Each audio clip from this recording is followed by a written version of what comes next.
तो वेलकम बच्चों। Rectangular component किसी भी वेक्टर के मैंने अभी कंपोनेंट निकालना बताया आपको लास्ट लेक्चर में कि कंपोनेंट कैसे निकाले जाते हैं, और ये स्पेशली रेक्टेंगुलर कंपोनेंट कहा जा रहा है।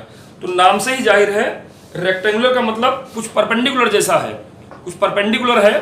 तो किसी वेक्टर के ऐसे दो कंपोनेंट जो आपस में परपेंडिकुलर हों, उनको कंटेन करना, उनको निकालना, that is called rectangular component of given vectors. तो इसको कैसे निकाला जाता है, आइए बड़े इजीली इसको हम समझाते हैं, बताते हैं आपको। ध्यान देते जाएंगे तो बात समझ में आ जाएगी।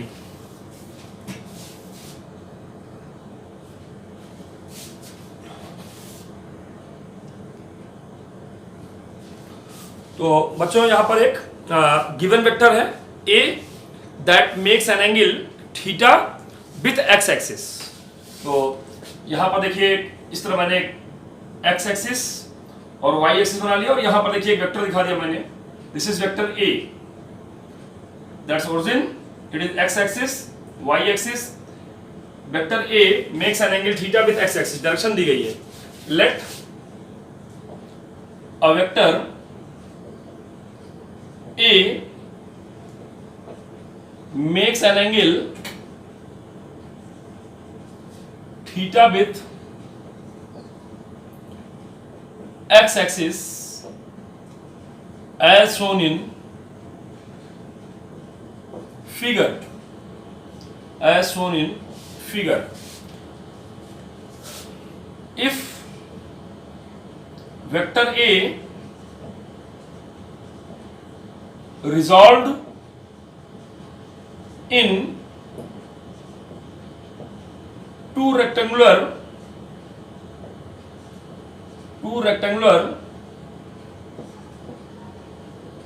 components ax and ay along x and y axis respectively, then अगर a के दो कंपोनेंट है ax और ay, तो वेक्टर ए को हम ax प्लस ay के रूप में लिख सकते हैं, where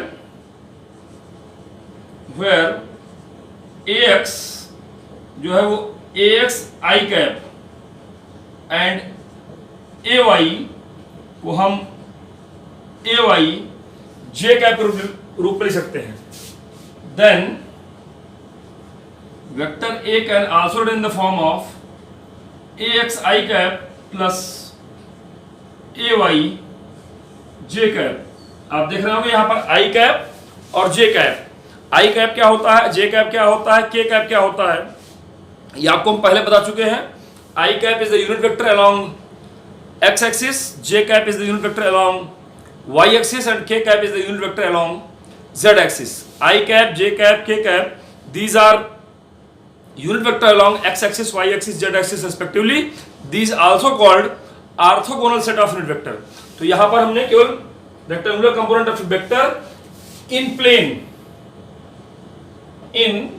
plane माने xy कोऑर्डिनेट में बता रहा हूं मैं। तो a के दो कंपोनेंट है ax और ay, वेक्टर के फॉर्म में है। कंपोनेंट्स हमेशा वेक्टर होते हैं, ध्यान रखिएगा। और इसको हम मैग्नीट्यूड के टर्म में ax i कैप और ay j कैप के रूप में कह सकते हैं। फिगर में देखिए क्या कर रहा हूं मैं, ये परपेंडिकुलर ड्रॉप कर दिया मैंने on x axis, on y axis. इस पॉइंट को P या L, ये M, ये N, ये परपेंडिकुलर ड्रॉप कर लिया। चलिए फ्रॉम फिगर अब हम निकालने का प्रयास करेंगे कि ये जो अलोंग x एक्सिस पे जो परपेंडिकुलर, यही इसका कंपोनेंट है ax, और ये जो परपेंडिकुलर आया यही जो कंपोनेंट है यही तो आपका y है। अब पैरेललोग्राम लॉ भी देखिए होल्ड कर रहा है कि ax और ay मिलाकर ही तो आपका a बनता है। ये जो पहला इक्वेशन बन रहा था आपका, वो इस फिगर से बहुत क्लियर हो रहा है। Equation number 2 from figure, in right angle triangle OML cos theta is equal to base upon hypotenuse, that is OM upon OL, that is AX, इसकी लेंथ AX है डायरेक्शन आई कैप वाली है। तो A X upon ये length, hypotenuse की length, vector A का magnitude A, तो it is very clear कि A X become that is A cos theta. A X कितना आ गया, ये ए कॉस थीटा आ गया। तो मैंने वही कहा था एम कैसे निकालेंगे, देखिए यहाँ पर ए एक्स आई कैप, ए वाई जे कैप, तो आई कैप और जे कैप की डायरेक्शन निकाल रहा हूं।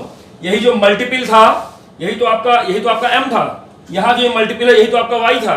तो एम कैसे निकला, ए एक्स कैसे निकला, ए एक्स कैसे निकला, that is A cos theta. And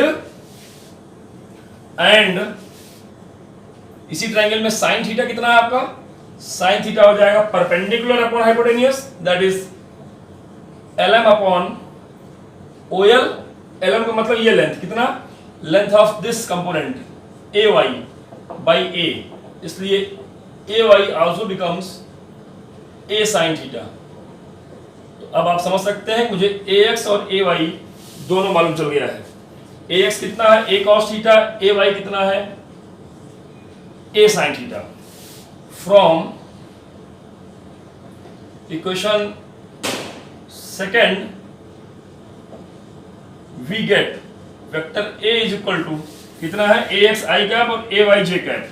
तो ए एक्स आई कैप, तो ए एक्स की जगह आ कितना गया आपका, that is A cos theta, A cos theta I cap. ये कितना आ गया, ए साइन थीटा, किधर, जे कैप, ये आ गया इक्वेशन नंबर 5। अब आप ध्यान देंगे from equation third and fourth, A cos theta square plus A sine theta square means A x square plus A Y square, यहाँ ए स्क्वायर कॉमन आ गया, ये cos square theta plus sine square theta आ गया, कितना आ गया, A x square plus A Y square sine square theta plus cos square theta. ये कितना हो जाता है, 1 हो जाता है, ये 1 हो जाता है।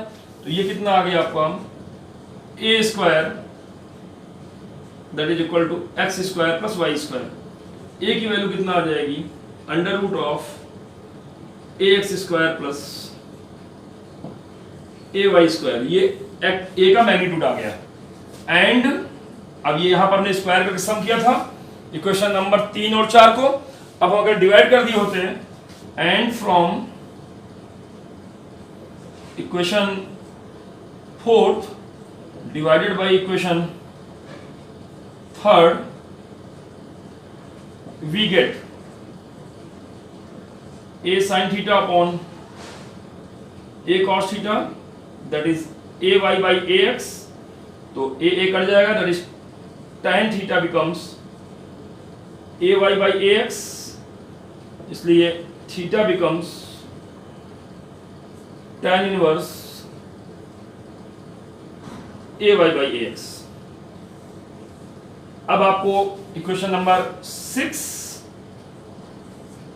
और इक्वेशन नंबर 7 मिल गए, और इस पूरे डेरिवेशन को देखने के बाद आपको कुछ बातें बड़ी क्लियर समझ में आनी चाहिए। क्या समझ में आना चाहिए कि मैंने वेक्टर ए को दो हिस्से में ए एक्स और ए वाई में रिजॉल्व किया, और ये ए एक्स आई कैप और ए वाई जे कैप के रूप में लिखने का प्रयास किया, और फिगर में ये चीज क्लियर कर दिया कि ए का कंपोनेंट ए एक्स और परपेंडिकुलर कंपोनेंट जो आपस में परपेंडिकुलर है एक्स और वाई, ए वाई है। और ए एक्स होगा कितना, तो अगर ए पता है, थीटा पता है, मैग्नीट्यूड पता है, डायरेक्शन पता है, तो ए एक्स जो हो जाएगा वो ए कॉस थीटा आ जाएगा। अब ए भी आप जान रहे हैं, थीटा भी जान रहे हैं, तो ए कॉस थीटा करिएगा, ए एक्स आ जाएगा। ऐसे ही ए मालूम है, थीटा मालूम है, ए साइन थीटा करिएगा, इसका वाई कंपोनेंट आ जाएगा, वाई कंपोनेंट का मैग्नीट्यूड। और अब हम बड़े आराम से वेक्टर ए को यहां से लिख सकेंगे। और अगले में क्या बता रहा हूं मैं आपको, अगले में ये बता रहा हूं कि अगर मुझे ए एक्स और ए वाई मालूम है, ए एक्स और ए वाई मालूम है, तो उसका स्क्वायर करके अंडर रूट कर दे तो ए निकल जाएगा। ये क्वेश्चन पा लिया मैंने कि कंपोनेंट मालूम है तो फिर मेन वेक्टर का मैग्नीट्यूड ए निकाल सकते हैं, या अगर हमको कंपोनेंट ए एक्स और ए वाई मालूम है तो इसको हम डिवाइड करते हुए उस वेक्टर का डायरेक्शन निकाल सकते हैं, तब थीटा निकाल सकते हैं। तो अगर ए और थीटा दिया है तो ए कॉस थीटा अर्थात ए एक्स निकाल सकते हैं, ए साइन थीटा अर्थात ए वाई निकाल सकते हैं। और अगर ए एक्स और ए वाई कंपोनेंट मालूम है और हमको वेक्टर निकालना है तो वेक्टर का मैग्नीट्यूड निकलेगा a under root A x square plus A Y square से, और वेक्टर की डायरेक्शन थीटा निकलेगा tan inverse A Y by A x से। उम्मीद है ये बात आपको समझ में आई होगी। ध्यान से देखिए, समझिए, इसी पर हम लोग आपसे कमेंट लेंगे।